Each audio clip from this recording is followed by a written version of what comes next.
아,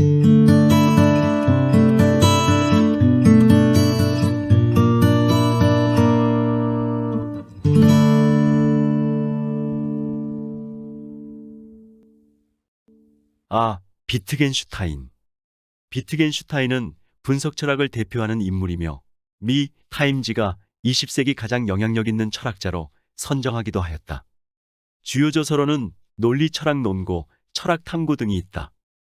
평생을 자발적 은둔 생활로 보낸 루트비 비트겐슈타인은 1889년 오스트리아 빈에서 부유하고 교양 있는 유럽 최대 철강 재벌의 5남 3녀 중 막내로 태어났다.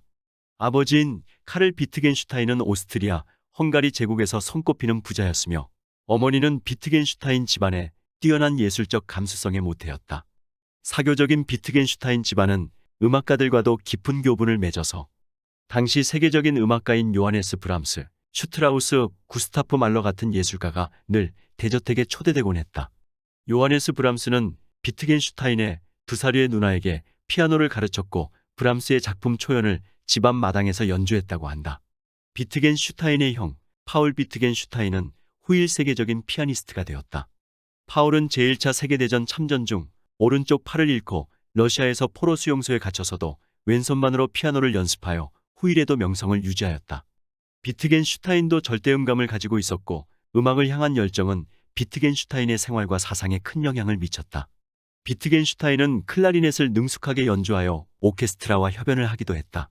연구와 지휘의 조예가 깊었고 그의 휘파람 솜씨는 교향곡 전체를 외워 부를 정도였다고 한다. 그러나 가문의 운명은 그리 평탄하지 않았다. 비트겐슈타인의 가족은 우울증에 따른 자살 경향을 보였다. 13살 때, 4살 때부터 작곡을 할 정도로 음악신동인 큰형 한스가 쿠바의 아바나에서 자살을 하였고 둘째 형 쿠르트와 셋째 형은 1918년 1차 세계대전 중 스스로 목숨을 끊었으며 넷째 형은 전쟁에서 오른팔을 잃은 불운한 천재 피아니스트였다.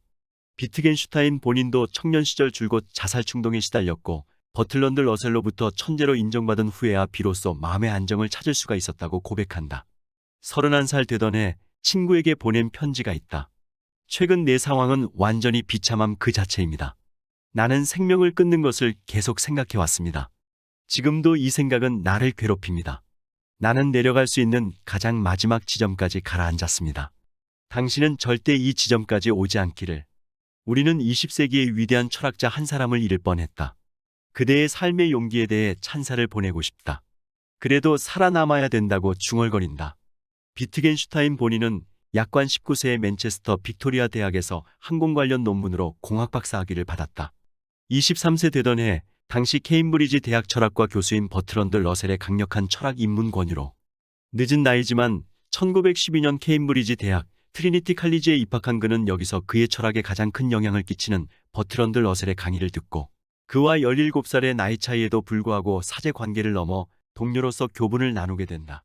이때부터 비트겐슈타인은 자기를 가르친 철학자들에게 오히려 더 깊은 영향을 주는 천재성을 발휘했다. 요즘 말로 청출어람이다.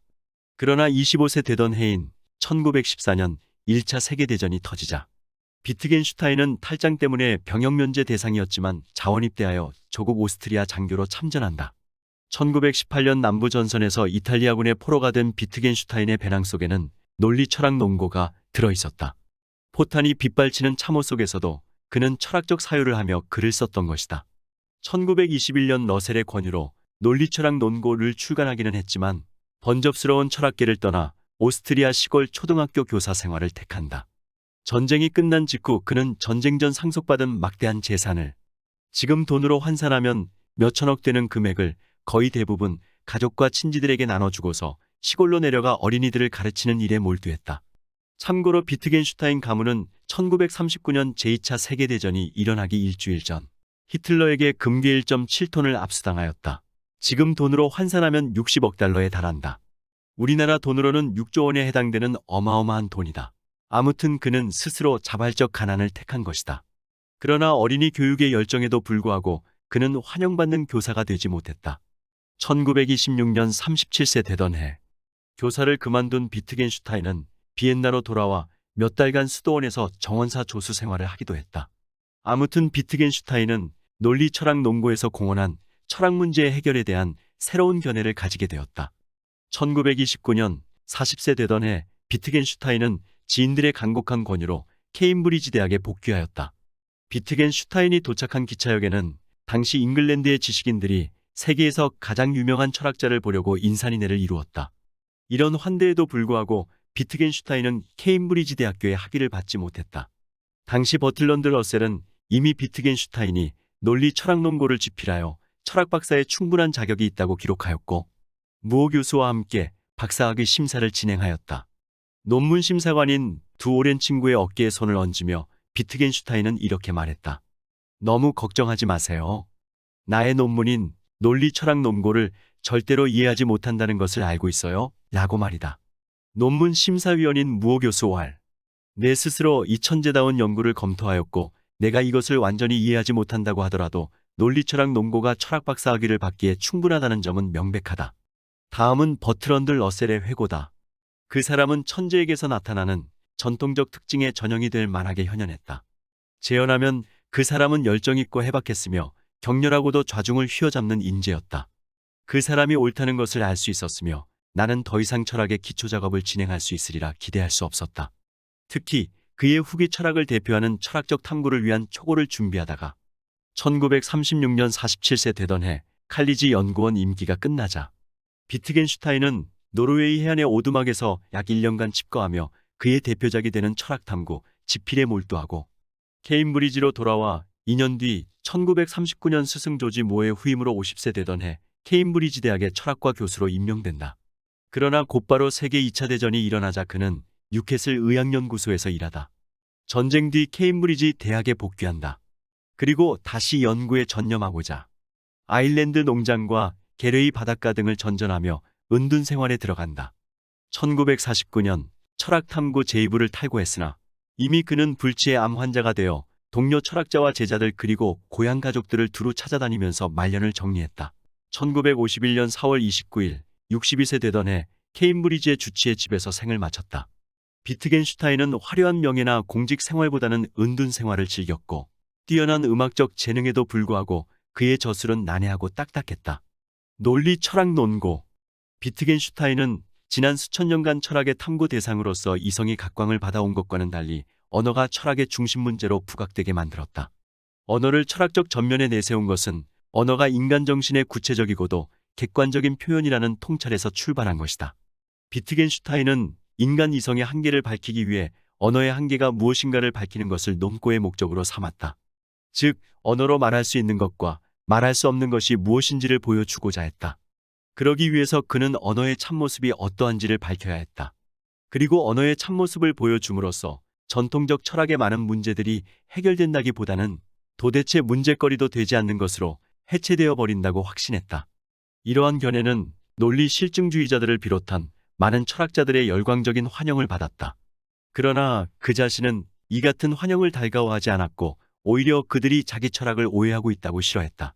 철학적 논고에서 언어와 세계 사이에 자명한 대응 관계가 성립하며 세계에 대한 그림의 역할만이 의미 있는 언어의 정당한 기능이라고 믿었다. 또 일상 언어는 언어의 참된 논리적 구조를 은폐하고 있으므로 진리 함수적 논리 구조를 갖춘 이상 언어만이 세계를 참되게 기술할 수 있다고 보았다. 그러나 후기의 비트겐슈타인은 언어에 대한 물음은 그 물음이 제기되는 구체적 삶 속에서만 명확하게 언어로 주목해야 한다고 주장했다. 우리의 삶 전체는 수없이 많은 삶의 양식으로 구성되며 그때마다 쓰이는 언어의 의미는 고정되어 있지 않고 생명을 불어넣는 언어를 구체적 삶의 맥락 속에서 생기는 것이라고 강조했다. 또한 비트겐슈타인은 과학의 시대인 이 시기를 암흑의 시기로 진단했다. 그 이유는 모든 사실을 과학으로 귀착하는 현대의 사유체계에 대한 비난이었다. 그래서 그는 철학을 여타 수학, 심리학 등 여러 학문과 분리하려 했다.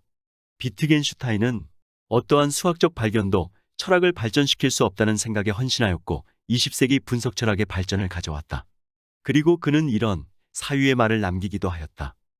무의미한 문제에는 집착하지 마라. 주제의 중요성을 이해하지 못한 사람에게는 모든 것이 공허한 얘기로 들릴 수밖에 없다. 언어의 한계는 세계의 한계를 의미한다.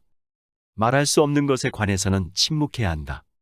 철학의 목적은 사고를 논리적이고 명료하게 만드는 것이다. 철학자란 건강한 깨달음을 얻기 위해 자기 생각의 오류를 고쳐야 하는 사람이다. 자아의 성찰은 삶의 새로운 일부여야 한다.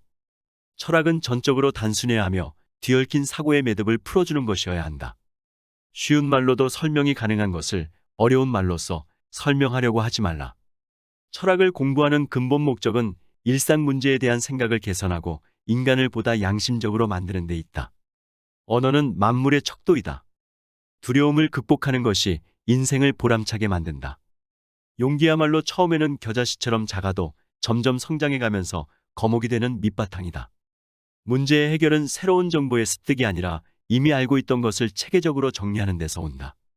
만일 어떤 돌이 전혀 움직이지 않고 손쓸 방도가 없다면 먼저 주변의 돌부터 움직여보라. 힘들 때 사람들은 주변 환경이 변하기를 기대한다. 하지만 가장 중요하고 효과적인 변화는 자신의 태도를 긍정적으로 바꾸는 것에서부터 시작한다. 믿음은 진실이 아닌 주관적인 신념에 불과하다. 나는 우리가 왜 여기에 와 있는지 알지 못한다. 그러나 단지 즐기기 위함은 아니라는 것을 안다. 나는 구두점을 많이 쓰는 편인데 그것은 내가 평소에 다른 책을 읽을 때처럼 독자들도 천천히 집중해서 독서하기를 희망하기 때문이다. 1951년 그의 나이 62세 되던 해 지구에서의 소요일을 끝내면서 지인에게 마지막 말을 남긴다. 멋진 삶을 살았노라. 그렇게 전해주시오. 오늘은 여기서 이만 줄일까 합니다. 평온하고 행복한 하루를 보내시길 기원합니다. 감사합니다.